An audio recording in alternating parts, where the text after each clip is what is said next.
We're at 5:01 this evening. Stand for the Pledge of Allegiance. I pledge allegiance to the flag of the United States of America and to the republic for which it stands, one nation, under God, indivisible, with liberty and justice for all. All right, we'll move right on to item C, which is public comment. So since we are hybrid, we have both in-person and virtual public comment. We always open it up to in-person first. And then we'll see if anybody online has comment to provide, maybe in person. All right, so we'll move right on to online comment. If you are interested in providing comment, just raise your hand and then we'll make sure that you're unmuted. Seeing no hands. All right, excellent. Thank you, everyone. We'll move right on to minutes. So can I have a motion to approve the attached October 18, 2023 minutes? Motion? Second. Any discussion? All in favor? Aye. Opposed? Motion passes. Next item is correspondence. So included in our agenda package is correspondence received 10/16/2023 to 11/13/2023.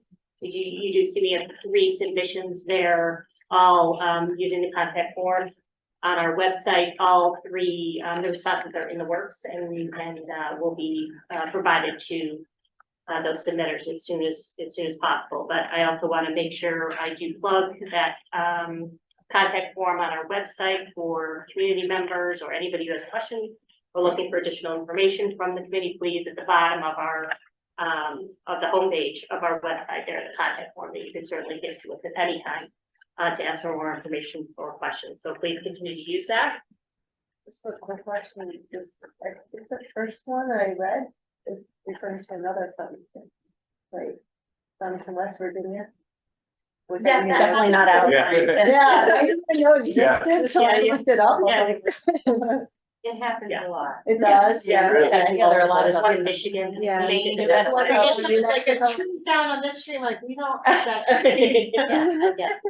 Yes, Oh, yeah, yeah. you do, okay. Yeah. And I people are looking.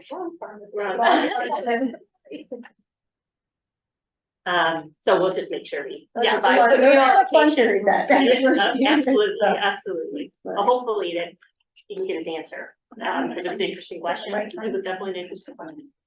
All right, so we will move right on to reports. So we will start right with the chair report. I do want to provide an update this evening on some previous conversation that we are going to have later on in our agenda.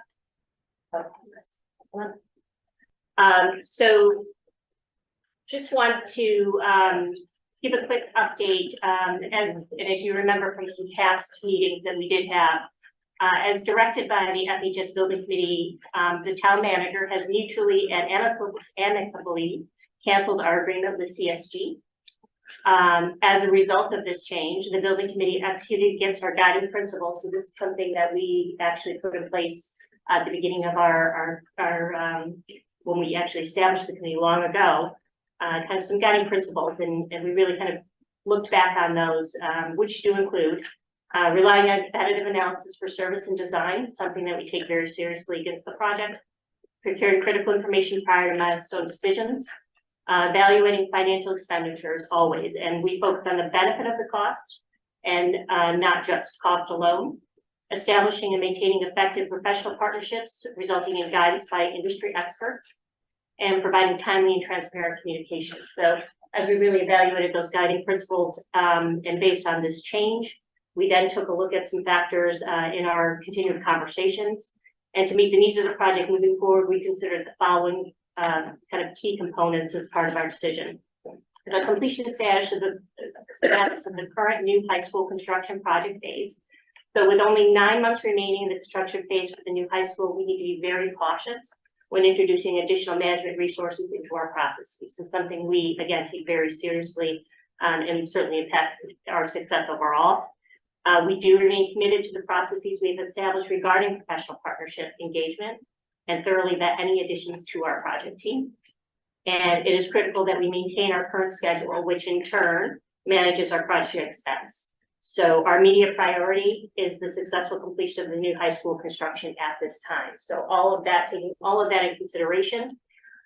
Tonight, we're going to discuss, obviously, in the agenda, as you see in some of the topics, during our new business portion tonight, we'll discuss the appointment of Russ Arnold as project manager for the remainder of the new high school construction. And we will also discuss the approval of an RFP that includes specific functions in support of Russ's work moving forward. So I will just want to make sure I level set that prior to those conversations. And as a reminder to everyone here and those joining us who will listen later, our goal obviously is to align the appropriate resources and expertise through that evaluation with the remaining new high school construction work to maintain the product quality, the schedule, and the budget. So again, just a level set as we move into some of the more detailed conversations, but wanted to give the full context of that before we move on. Any questions or thoughts on that right now? Again, we'll get into more detail on that, but. All right, excellent. All right, so then we will move right on to report number 2, town council liaison report. Yeah, so there hasn't really been any big items that we've discussed at council lately. But I do continue to be very happy to announce that we're on time and on budget. So that's pretty much status quo at this point. That's it. Our next meeting is December 12th. Any questions for Donnie? All right, we'll move on to report 3, Board of Education liaison report. We met Monday. Yeah. I got an update. We always say they're, on time and on budget. Right. Any questions for Board of Ed? No? All right, we'll move right on to 1928 Building Committee liaison report. My report, we're on time and on budget. Actually, we met last night, and it's been a little bit of a slow process through the design development stage, but we're getting to a point where I think last night was a productive meeting. You're gonna start seeing more activity come from our committee. We should, going into our meeting in December, have full design development documents drafted. We created a professional partnership subcommittee last night to create RFPs, scheduling, and forms and proposals for environmental and commissioning services, and we'll move forward with that in December, hopefully then getting cost estimates and entering into the value engineering process. So we're starting to see some activity coming out, working, Richard, hopefully the collaboration between our two groups are still going strong, which we try and do. And one interesting thing I wanted to mention that came out of last night's meeting, which is just for everybody, and it might be a good time to maybe bring up and have a presentation, to the group to just sort of, once we have the final plans in place. But we discussed a fundraiser last night, and the fundraiser is going to center around raising funds for the Stephen Fliss scholarship in town for young undergraduate and graduate students who are pursuing a career in public service or education in public service. And to sort of level set, what the thought is behind the fundraiser is to level set with the 1928 building on the west side of the building, which will be the new entrance. Coming out of the parking lot, sidewalks will be brick pavers. And the thought is to raise money for the scholarship fund by selling bricks, much like Pratt Street in Hartford or other places where you can get your names on them and do that. So that's going to be in the process for something we want to do as the committee. So just keep that up there. It has been finalized. The details are still in progress, but just keep that in mind if anybody's interested somewhere down the road for that. So Great. Any questions for Chris? And maybe we'll make sure we think about that schedule. Yeah, just I think it would be. yeah, just again, so you can get a sense of what it's going to look like. I think it'd be great. Yeah. Yeah. Great. All right, let's move right on to architect report.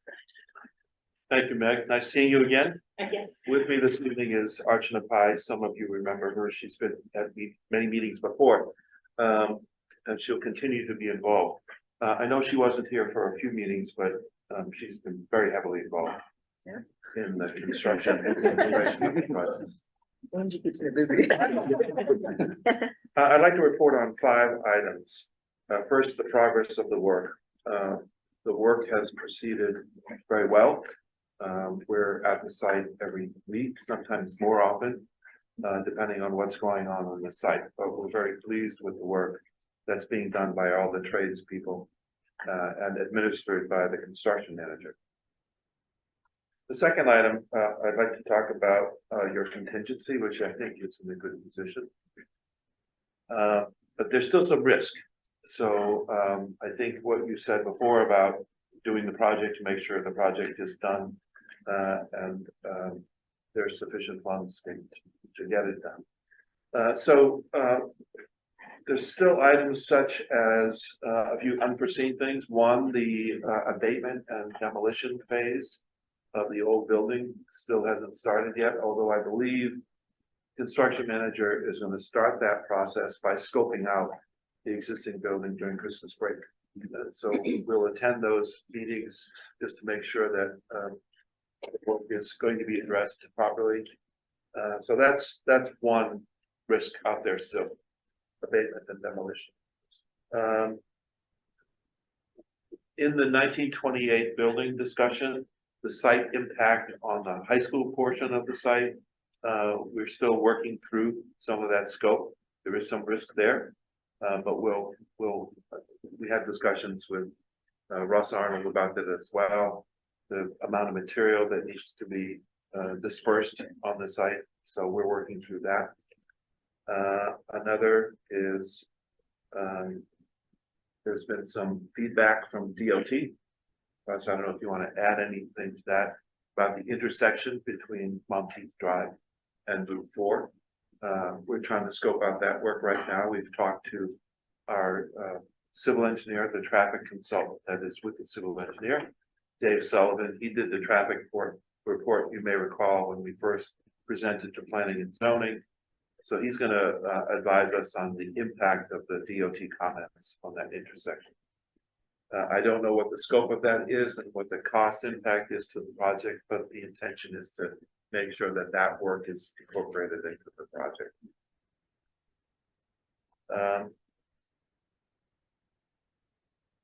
So that was item 3. Item 4 is the interim traffic plan. So before we get to the final site improvements, there will be a need to create a temporary drop-off loop. We have a temporary drop-off loop now, but once demolition and construction starts occurring in the existing building, we're probably going to reverse the traffic around the old building. And so we've talked through that. We prepared through Richter and Segan, we have prepared a traffic layout for that. That is currently in the hands of Scott Hurwitz. I see him on the TV right now. Scott and Sam, and also Matt Ross, who has been out there counting cars, just to verify that this interim and final traffic plan will work out. FF&E phase of the project and the technology phase of the project, we did receive approval letters from the state to go ahead and proceed with bidding. In fact, I chatted with Kat just a few minutes ago, and she's already posted the bidding invitation for the furniture on the DIS website as well as on the town's website, and that will be advertised. So you may see that in your local paper for an invitation for bidding the furniture portion. The invitation for technology will shortly follow. I had conversations with Matt. He wanted to make some adjustment. Apparently one display panel is no longer manufactured, or a model of that particular manufacturer is no longer made. So we'll make a substitution for that. Not a problem. And then we'll craft the invitation and we'll have that reviewed by a number of people before publishing that invitation for bid. So that's what I wanted to report on. I know there'll be discussion a little bit later in the agenda for some change orders that are before the committee this evening. So I'll jump in on that. I don't know, Archana, if you want to add anything to our presentation tonight. Yeah, I just want to add, the submittals that we're reviewing right now is mostly the interior building finishes. So early this week, we returned the building signage, submittals from inputs from the owner. And what we see in line, for this week and next week is submittals on the visual display shop drawings and the roller window shade shop drawings. So that's what we'll be reviewing soon.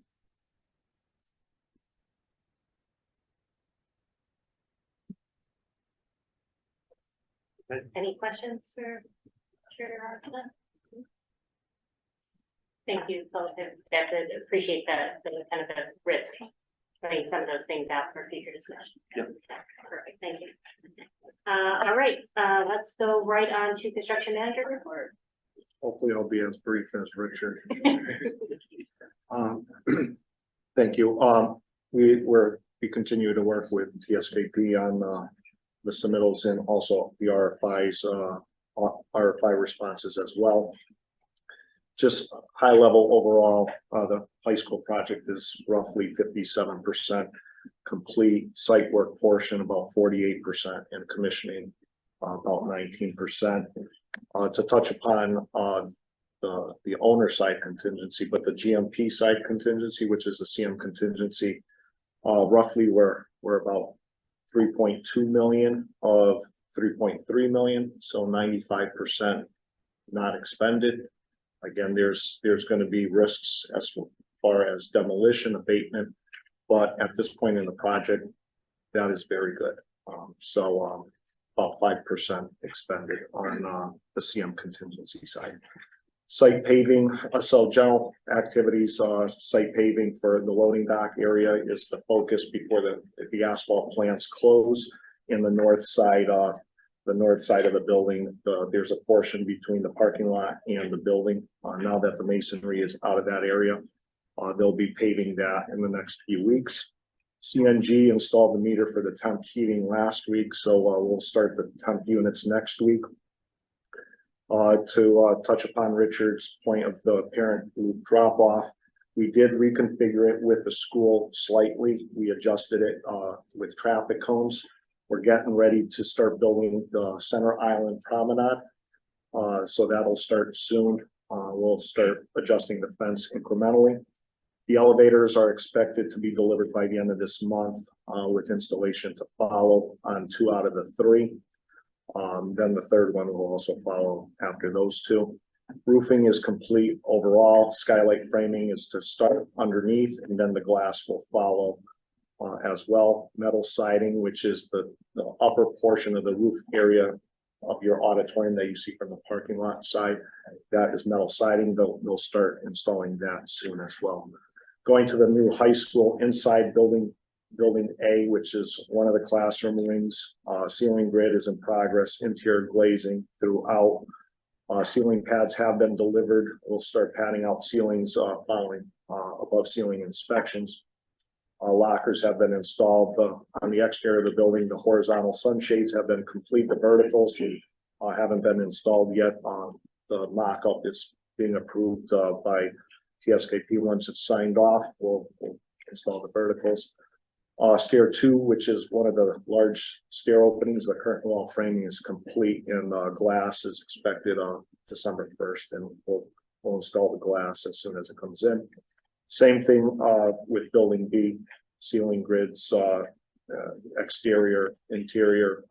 Classrooms are pretty much taking shape. Ceiling grids in place.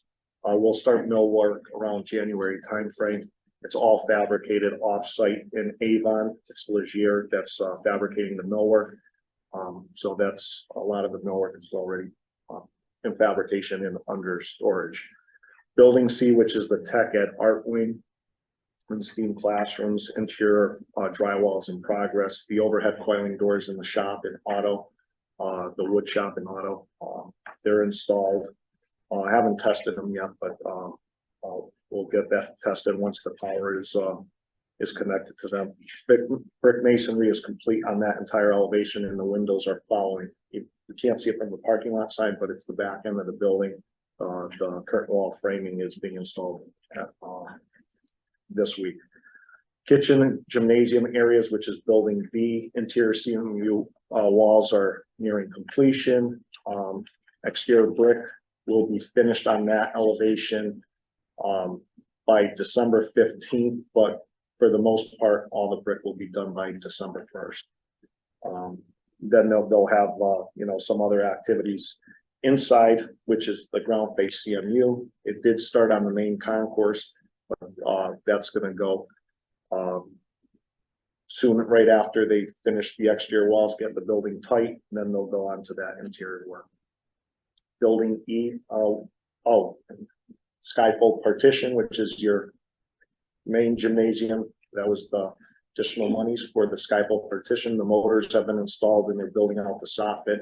All the anchors are installed, so that that work is they won't install the unit until the finishes get further along, but that the operated motors and whatnot, that they're all installed. Going on to building E, auditorium and administrative areas, concrete in the auditorium is complete. The interior CMU walls, which is around the auditorium proper area, they're wrapping up. There's some steel that we still have to connect to those walls.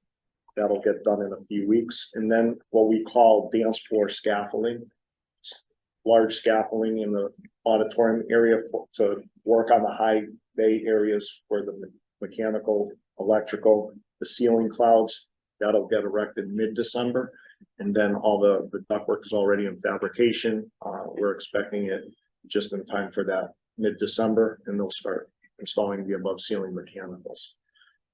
Going on to mechanical, electrical, plumbing coordination, high school is complete, signed off. Area F, which is your 900 wing, that's just started a few weeks ago. So they've been actually in the building a few times, taking some above ceiling measurements during the days that the school is out. Actually, today they were in there because there was half day.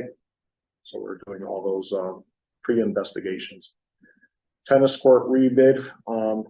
There's going to be some test borings to be done before we put it out to bid, but bidding will, we're still projecting that early 2024. There are interested bidders. They've been calling me every so often asking for an update on that bid. So there is interest out there. 1928 project, we are coordinating with both teams, and Russ, who sits in on our OAC meetings, we've been coordinating, and there's actually a DD drawing that TSKP issued on the exterior portion of the building that we're also putting some pricing together as well. So we should have that pricing in a few weeks to a month. We should have that all wrapped up. There is one RFI that's under review currently as far as getting that final pricing. O&G builds. I'll just briefly touch upon that. 11-3, we had Westwood students, grade 6. 11-6, November 6th, we had FHS students. Architectural session that was offered by TSKP, and specifically, you know, Richard's team. Archana was one of the lead presenters there. Susan Pickney and Michael Scott, who's not here. I want to thank them for, you know, it was about 2 hours that we started in the trailer, and took the kids out into the building, talked about the math, the architecture, everything that you need to actually become an architect. Interior design, which Susan provided the presentation you all approved last month, so it was a great session. Thank you for taking part in that. 11-20, which is this Monday, and the following Monday, we have IR students visiting. I will talk about general construction.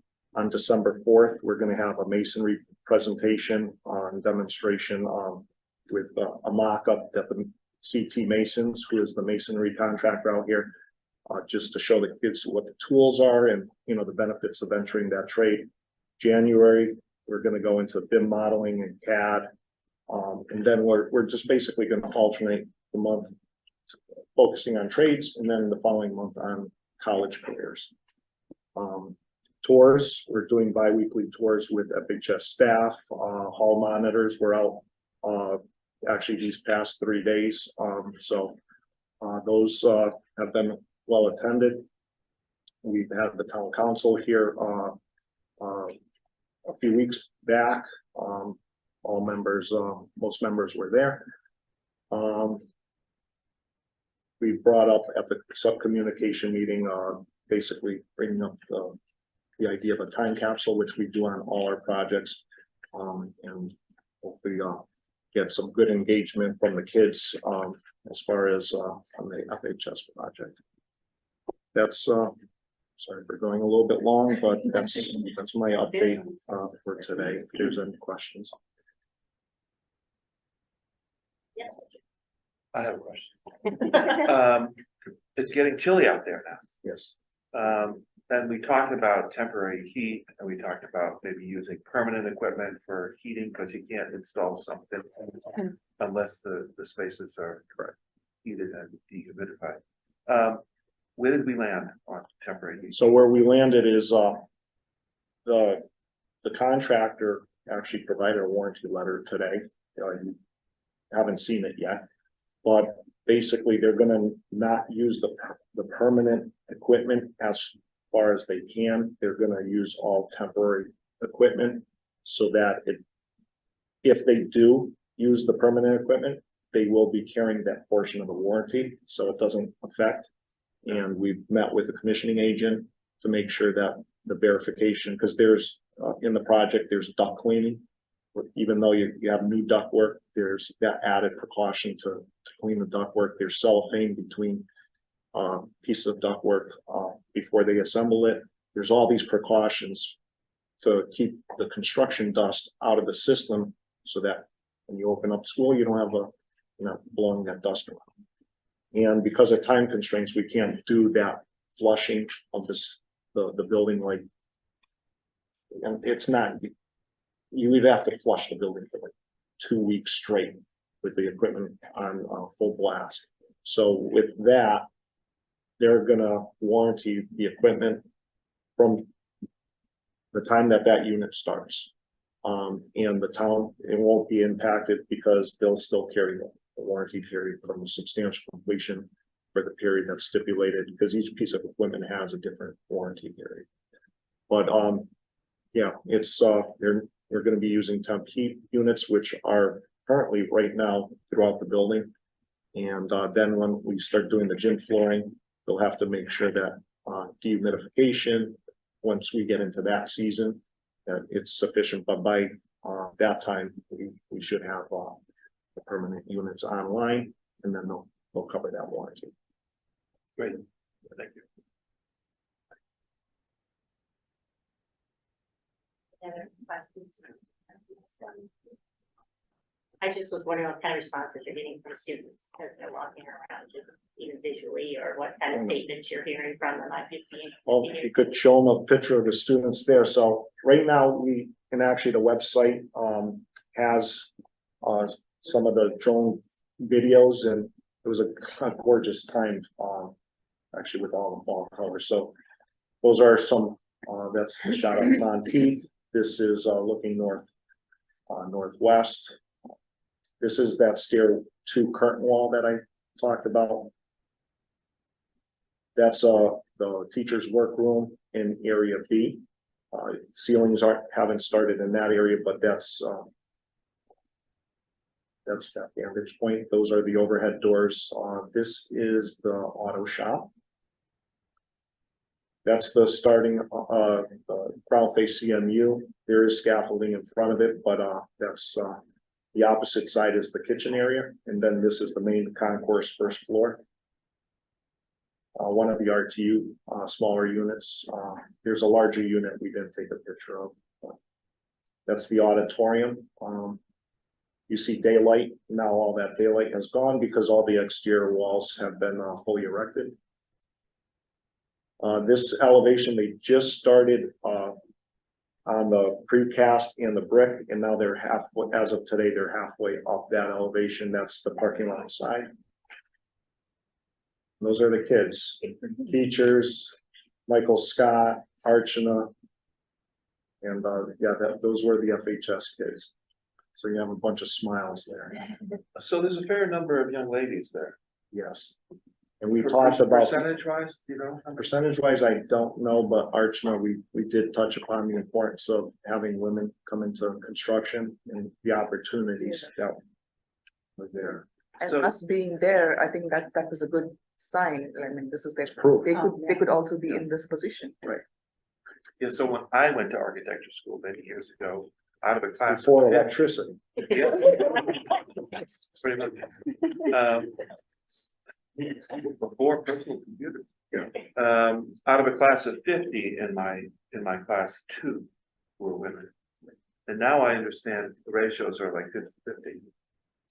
Yeah. No, it right there says it all. What class was this? Or was this like select? That was in our, class. Yeah. The school put together, I don't know if it was a particular class, it's just kids that are interested in engineering. Actually, there were some kids that wanted to be civil engineers, mechanical engineers. Some wanted to be interior designers. And actually Susan explained the difference in residential design, interior designing, and being a licensed interior designer. In working on commercial jobs, and actually the consistency of working on the commercial side rather than the residential side. So Susan did a great job as far as, explaining that side of her side of the career. And that was in our job trailer where she put the presentation for the FF&E. And then that model Michael Scott brought, that's the actual model of the school, where the SKP explained, I don't want to talk on your behalf, but they explained of how you do models before you actually put pencil to paper. There's actually, you guys still use pencils because Michael Scott did a lot of the renderings. Yeah, we showed some sketches. Before of it how actually we arrived at gets the- put into CAD. And then we talked about when we went out there, the importance of mock-ups before actually construction takes place. So the business side of it's less expensive to destroy a mock-up numerous times than actually doing it in place. So we try to really dovetail a lot of, different aspects, get them excited, so. That's all I have. All right, any other questions for Melissa? All right, so thank you. All right, we will go right on to communications subcommittee report. So we met right before this meeting. We reviewed the newsletter content that we're going to be putting out. Newsletter should be hitting houses probably the first or second week of December. So just giving an update on the project, some Q&A, schedule, where we are, how to contact us, and of course pictures. And we're also highlighting that O&G Builds program with some pictures and information. We think it's a really good asset to the educational programming and having it on site, so it's really great. We also, it's going to be hard to see, but we have this visual representation that we're going to include, which is percent complete of construction for each of the areas that we go through to kind of give residents a snapshot of here's where we are, and we'll update it monthly to show progression as well. So Wendy, did I miss anything, Ben? Just reinforcing the time capsule that we brought up, that ONG said that we should start thinking about. We're gonna put in there, but we also discussed that we want this to be the students' involvement. So, but we pushed out some ideas. We're gonna touch base with the admin of Farmington High School, and maybe have them push out a survey, reach out to their student council. But really making it about the students and what they want in this time capsule. So I think we're looking at a January timeline. Yeah. Possibly. So. Questions on communications? All right, well, thank you. Professional partnership subcommittee report. So you'll see this is now been re-engaged. This committee, we did meet and I'm not going to go into a lot of detail because it's part of our agenda, but we did do a review of the RFP that I mentioned in my opening comments, as well as the rating form that we are all very familiar with from our previous work on evaluation of professional partners. So just know when we get to the point where we're actually evaluating that within the agenda, that's all gone through our professional partner subcommittee as well. So that committee will continue to meet regularly as necessary to move the process along on that RFP, specifically around new management and the support that we talked about for project management for that process. So. Anything else? That was it for that one. All right. Financial subcommittee report. You guys want to take that one? We also met on Monday, and it was a busy day, and reviewed the invoice and change order package that is included in, the agenda packet for approval tonight. The, finance subcommittee reviewed and approved all of them. The decision-making group also reviews and approves all of these items as well. So a lot of eyes on it, a lot of questions being asked, and really vetting these before it comes to the committee here. Also included in the packet is the change order log and the contingency log. We introduced those at last month's meeting, but these have been being updated to kind of give a snapshot where we are right now for contingency based on what's been approved. And also forecasting, trying to, account for that risk that Richard was mentioning, things that are coming down the road. This is updated weekly. After the OAC meetings, you get an updated list of things in the forecast, and we're trying to stay on top of it to try to manage that. So included in here is the change order log and the contingency log. So we'll continue to update those.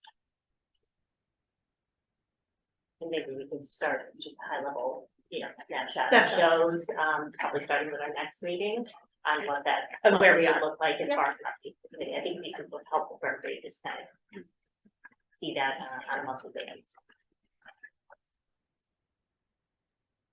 All right, any questions of financial subcommittee? All right, any updates on the financial report? No update to that report.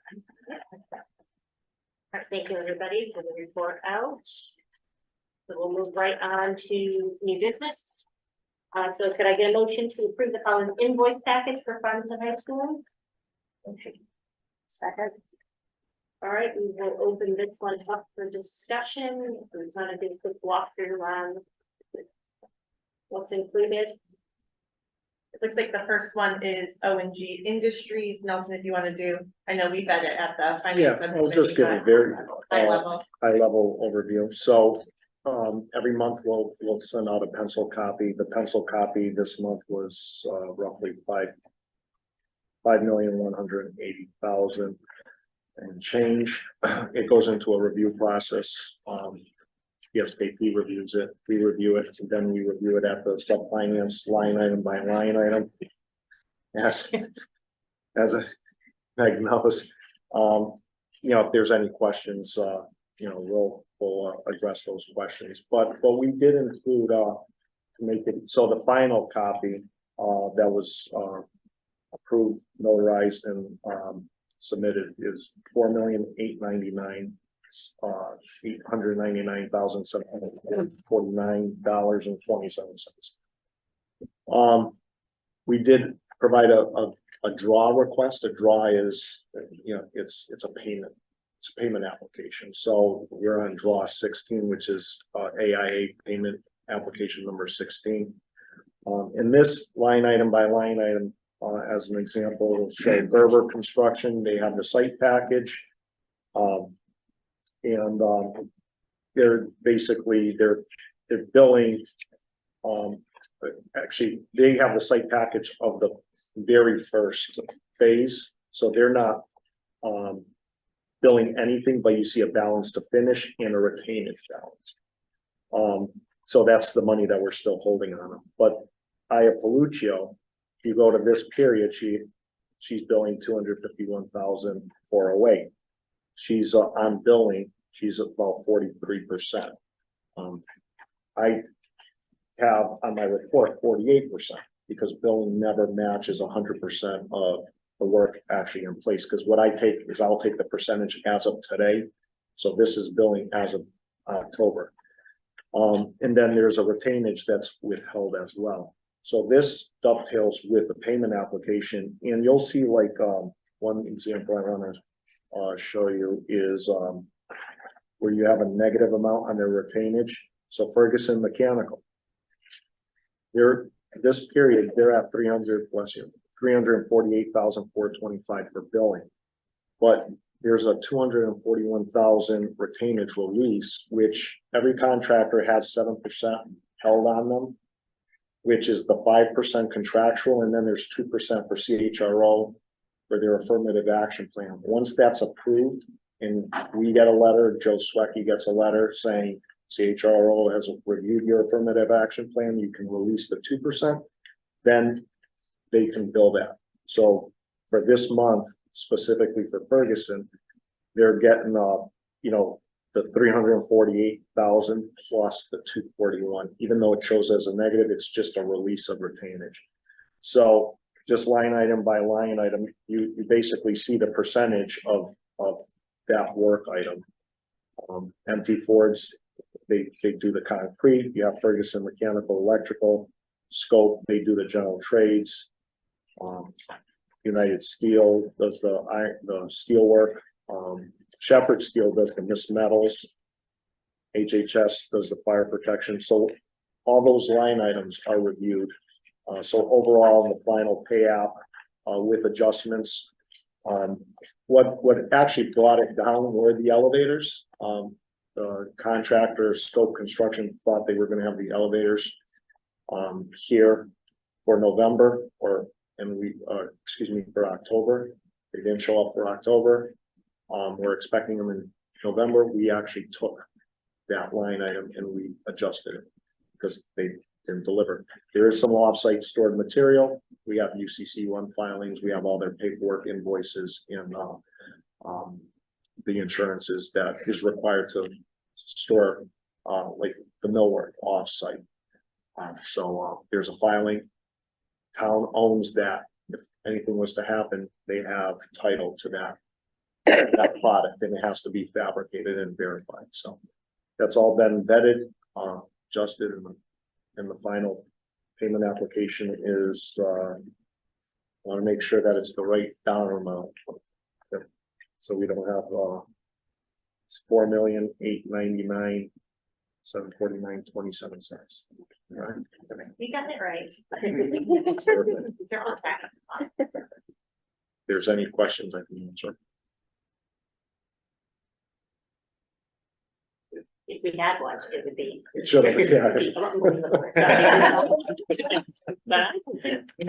But this report does help give that, very, the snapshot of the Yes. no, I think it's super helpful. 157 page payment application. All right, excellent. Thank you, Nancy. All right, we'll go right at IMTL. So the next invoice is IMTL, which is our material testing services.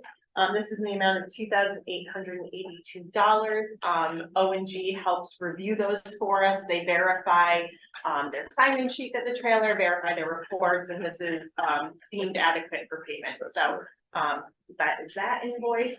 The next two are from IDS. That's our commissioning services agent. Just like IMTL, O&G has assisted us in reviewing, making sure the work is being performed, and has deemed these accurate for payment as well. So it's recommended that these are approved for payment.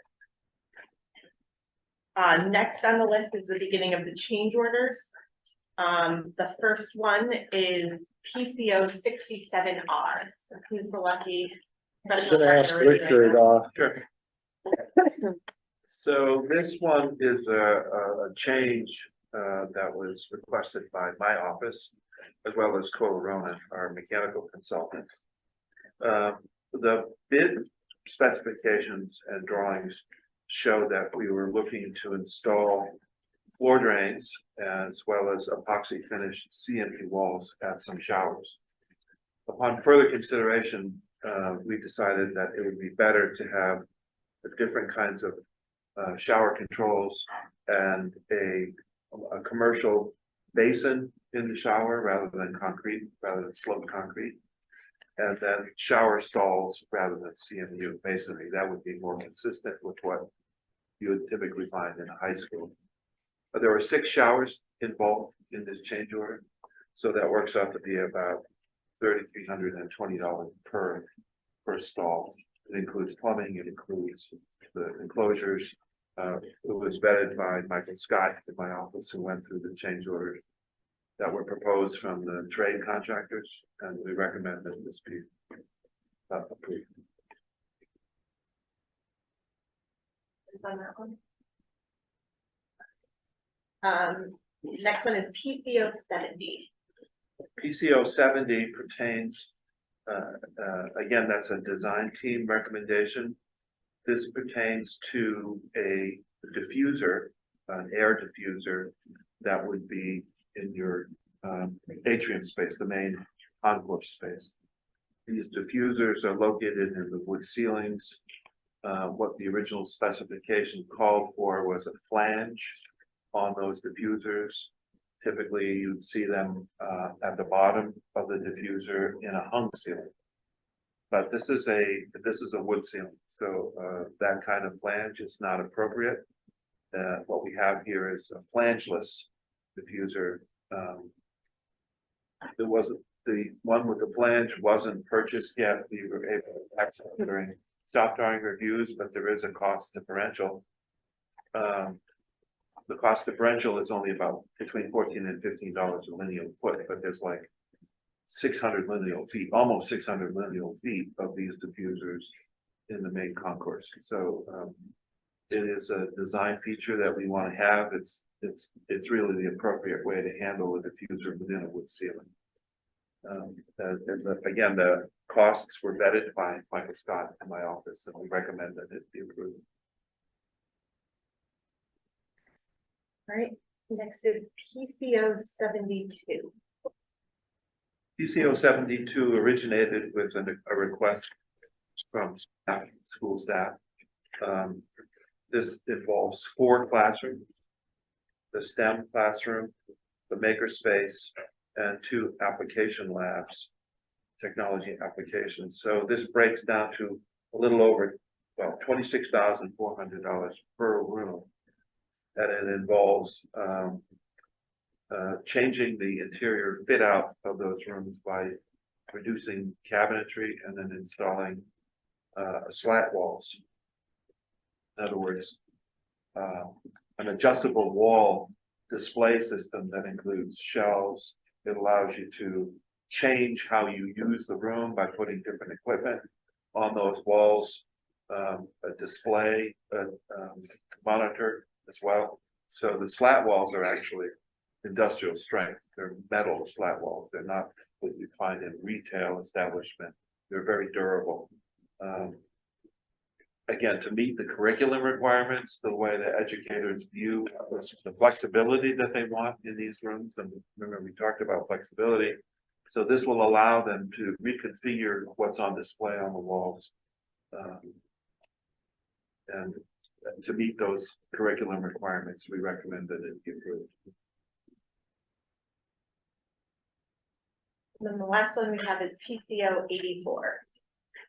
PCO 84 pertains primarily to the Ed Studio area, which is the space adjacent to the media center, the library, and it will serve students who are recording, who are preparing broadcasts of their work product. It has a soundproof room for the controls area. And it also, and a lot of this is electrical work, data drops that were added and relocated. It involves some fixtures for theatrical purposes, or I should say studio TV purposes, to illuminate the actors in the studio space. This originated with a request by staff to meet the curriculum requirements. So we recommend that it be approved. Again, the costs were vetted by my office. That's it for these, was package. questions on? Well, I think we already went through the invoices at the top before we actually got to the change orders. Anything on the invoices first and foremost? Questions or clarifications required there? Or anything specific or any other details on the change orders as they've been presented? Yeah. I just had a quick question with the slotted walls. Is that gonna come, you're talking about the flexibility and stuff, is that just for the metal walls or is that gonna include the components that come with it that the teachers can use? The brackets and shelves and those kinds of things. Yeah, Yes. okay.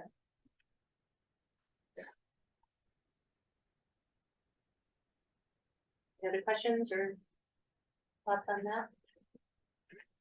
All right, all in favor? Aye.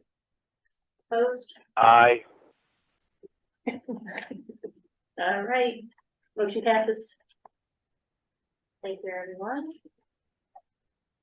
All right, so we'll move right on to item G2. So could I have a motion to approve the attached proposal from PSKP Studio for additional services required for the program revision? A second. All right, we will open this up for discussion. This is a fee proposal we received from TSKP in the amount of $17,460, and I can let Richard jump in, but part of it is for some central office modifications, some changes in the layout and offices for future use. And then the second part is some of that edge studio work. I think some of this is kind of catch up for the work that's been performed. So it's a not to exceed limit in that of $17,460 amount. So do you have anything to It involves work by TSKP as well as work by Colorado for a lot of electrical work, changes that were required by programmatic changes in the Ed Studio as well as programmatic changes in the central office, the 900 work.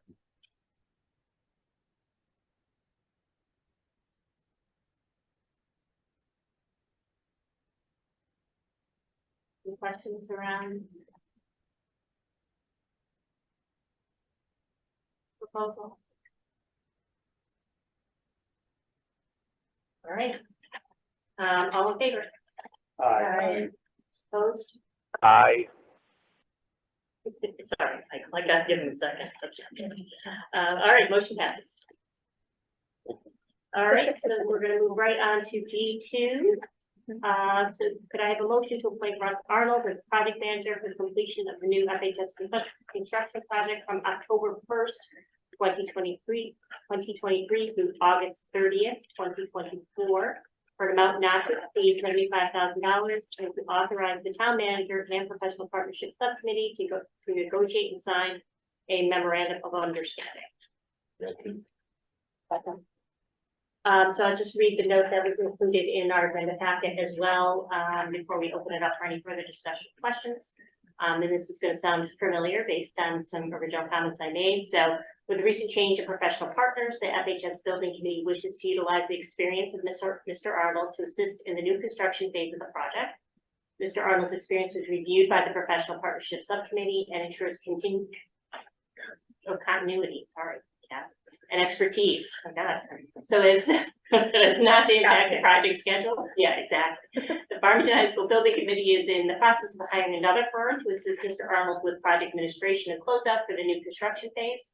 The FHS Building Committee, in conjunction with the town manager and Mr. Arnold, will determine the division of the scope of services for the remaining phases, and that includes the 900-way renovation and site work. So let's open this up for discussion or any other questions, comments, or anything else we want to provide context. I mean, this was reviewed and discussed at the professional partnership level, and I think kind of what Meg had said at the beginning is the focus is to complete the new project, given the schedule, given the timeline, where we are in construction. It's so far since October been kind of smooth in moving this work over, and you know, Russ spoke to the professional partnership about his experience. He's done this type of work for the town for many years. He did it for the sewer project by himself. So the professional partnership recommended it be brought to the full committee. So I'm not sure if anybody else from that committee has anything to add, but I think this sums it up. It does sum it up, and I agree certainly. I don't think we've come to the committee with any kind of recommendation without full confidence of certainly adding, Russ has been very engaged with this project since the beginning and the previous project work that was done prior to this committee as well. So without hesitation, that I certainly have confirmed this recommendation. Certainly from my perspective. So I don't know, Russ, if you want to add anything. I don't know if I can beat that. I thank you. If anyone has any questions, you're more than free to call me, email me. I can't wait, to keep this project moving. It's a very important project for the town. Disappointed that it took this long to get here, to be quite honest, from the going through with the 16 we started to back with the first committee. But we're here now, so that's a good thing. Things are going great, working with Richard and John and Michael's fine, great. Working with Nelson and George is really good. It's great as well. We have a good flow going.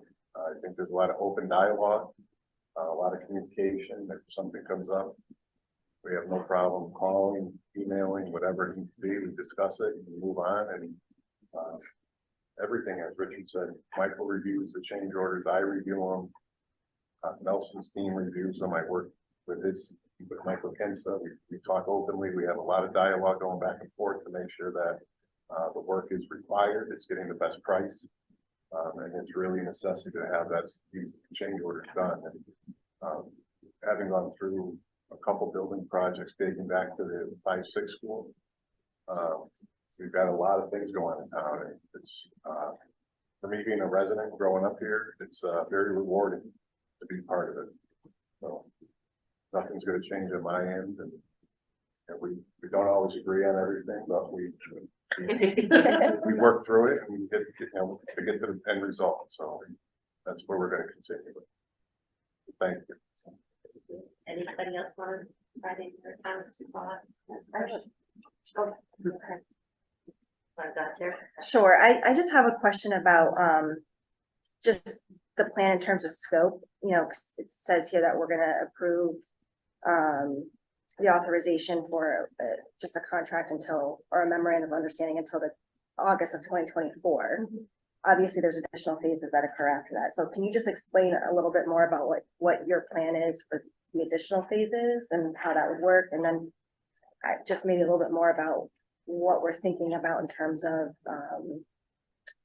looking into another firm for assistance and what that would look like. Yeah, absolutely. So actually, the next item that's on the agenda for approval is, water. Is an RFP for some owners rep services and move management. Firms that offer owners rep services also do move management, so we wanted to combine them in one. And under the scope, you will see that the scope for the new construction, so that's through that August 2024 date, is assistance with closeout and punch list items and the state reimbursement. So that's really the supportive role for that aspect of the project. The additional phase, so the renovation phase, it's basically full owner's rep services that are listed in there. So the role we were anticipating was the support role for that firm to get this first part done, and then probably taking maybe a little bit more of a lead, but that's to be determined. So we put the whole range of owner's rep services for the renovation. Okay. And what the thought was is doing this piece by piece. The priority is, let's get that building done on time, open it for next year. And then the professional partnership, the town manager, the town council, if necessary, will kind of take the next step and take a look at it and review. But we wanted to make sure that we piece it together in those phases. Okay, so you're anticipating there to be another firm to assist with some of the ongoing stuff that happens until August of 2024, and then we take up any additional things. Correct. Yep. And that's in the proposal that is attached to the agenda that outlines those different deviations in scope for each phase. Okay.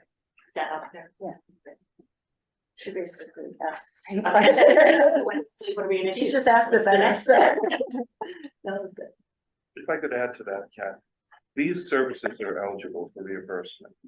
So at the same rate you're getting reimbursed for the project, these kinds of professional services, which are required by the project, is recognized by the state as eligible. So. Have we followed up and confirmed that? Cause I know we discussed that too in transition. Yes, part of the process and the state law for putting out the bids for owners rep services is we need approval by DAS, so we are submitting that approval as the RFP is being approved. So they are listed as a reimbursable service. You just need the permission from DAS to reimburse it.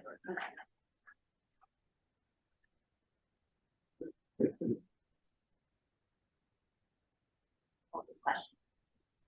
Any other thoughts, questions, additional details? All right, all in favor? Aye. Aye. All right, all opposed? All right, motion passes. Thank you, Russ. All right, so we'll go right on to item G4. Could I get a motion to approve the owner's representative and roof management services RFP? We'll open this one up for discussion as well.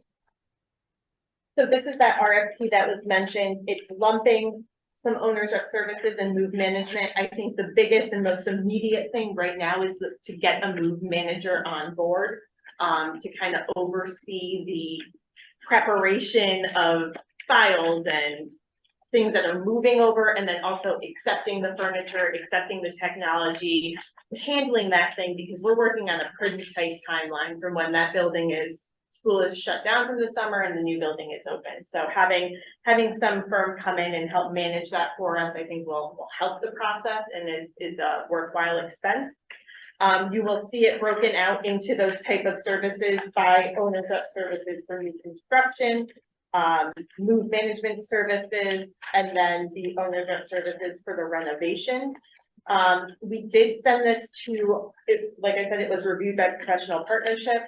We also sent it to our attorney, who has already gotten back with some comments, so we will incorporate that. One of the biggest modifications that would be made is we have to, in order to be eligible for the reimbursement, break this into a two-step process. So the first would be to request for qualifications, narrow it to a short list of no more than four firms, and then ask for proposals. So the way it's right now, it's all in one. We're gonna break that into two, but it does not impact our timeline. So the idea would be to get this out soon, hopefully by the end of the week if it's all approved. We do want to have a mandatory site visit, especially for that move management aspect, to kind of see things, how it's going to be received and how the furniture is going to be laid out and everything. Obviously questions and responses from the town. We would then ask for qualifications. So we've gone through this process before. We've outlined what we're looking for from the firm. They send it to us. Our deadline right now is slated at December 15th. That would give us time to give you guys homework over the weekend, do the RFP grading form, get them back in time for our meeting on the 20th. At that meeting, we would have an executive session, review the RFP rating forms, and shortlist firms who would then be invited to participate in the RFP and fee proposal and do an interview at our January 3rd meeting. So we will have 2 meetings in January. And we'll kick off the new year by adding another partner, but that's the timeline that we're hoping for, which should give them time to start packing, start purging documents that are, that are able to be purged, and we're not carrying them over to the new building. So we really want to hit the ground running with this. So it's January 3rd and be the long meeting. Or is it up to 2? They'll Yeah. probably be pretty. They'll both probably, yeah. They'll be, They'll probably both okay. be Just like gonna full be prepared. meetings. Yes, the interview ones on January 3rd, we typically do the interviews in public. And then we go into an executive session to review the fee proposals, to review all that, and then we're hoping to come out and make a selection.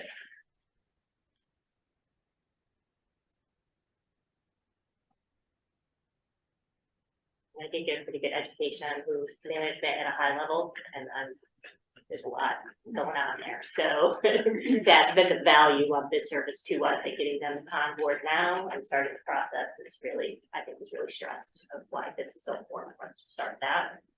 In addition to starting the process with that additional project management support. There are a lot of companies out there. I'm not really familiar with Yes. this. Yeah, there's quite a number of companies. I mean, we looked at the state contract initially. I think we were hoping to award off the state contract, but there isn't one that towns are able to piggyback off of, so we have to go out to bid. But there are a lot of firms that are certified by the state that have this capability. Okay. We had probably 7 or 8 submissions originally. And the other one, there's probably 10 or 12 that we've seen come through here between the two committees. So how many proposals do you anticipate looking at? I'd probably say we have to shortlist no more than 4 firms. I would anticipate probably receiving more than 4. I think that would be a good response to this, but don't know until you put it out there. And at the mandatory walkthrough, we'll actually get an idea, because they're required to come in order to participate in this. So we can give an update as to how many firms showed up for that.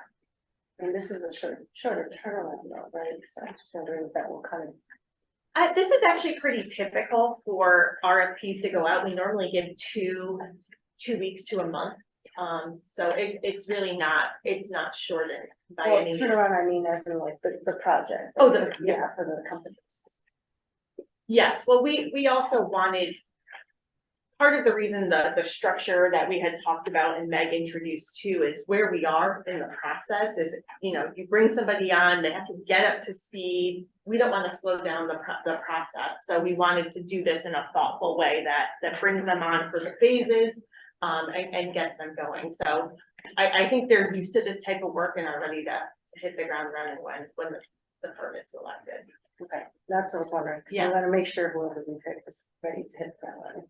And that's included in the RFP. You'll see there's a workload statement, asking that we ask for specifics around experience with move management, experience with owner's rep services, and specifically experience with punch list, state reimbursement aspect, because those are the things we're hitting in the first phase. So we wanted to make sure that those were some strengths.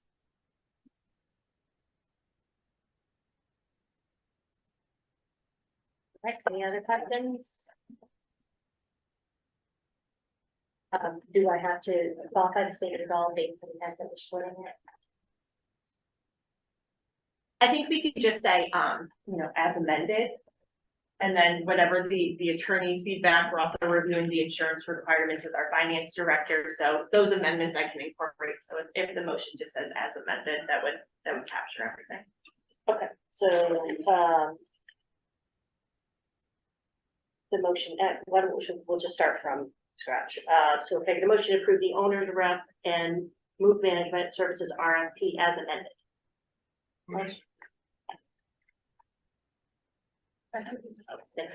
All right, any other additional discussion on the stuff? You got it all covered? All right, all in favor? Aye. All right, opposed?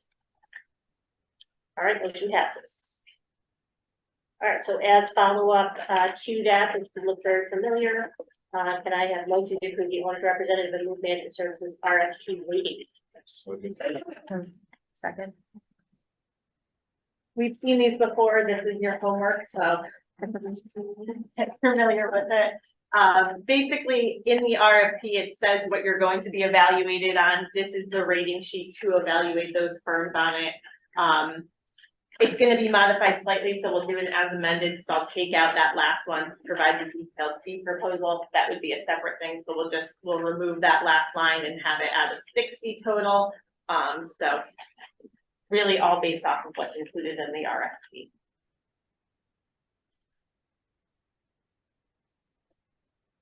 Let's do, second version. Can I have a motion to approve the owner's representative and move management services RFP rating sheet as amended? Motion? Second. Any other questions? Second. Any other questions or thoughts? And everybody got that, the just it's split in the RFP has us taking out that final, the last item, the detailed fee proposal. All right, all in favor? Aye. Aye. Opposed? All right, motion passes. All right, so much more to come on that. We'll get a lot more details. All right, can I get a motion to approve the 2024 FHS Building Committee meeting schedule? How about that? Second. It's hard to believe we're already looking at 2024. But this follows the same format that we've been doing now, the first and third Wednesday. We kept the location as the Farmington High School Library. Technically, the second half of the year, we will be in the new FHS library, which is very exciting. Are we done? Right? So I keep hearing, no, you're not done. There will be some modifications throughout the summer when we cannot access the library, so we'll find a new location, but for right now, we put the meeting location as the FHS library. Hold it in our trailer. Yeah, or any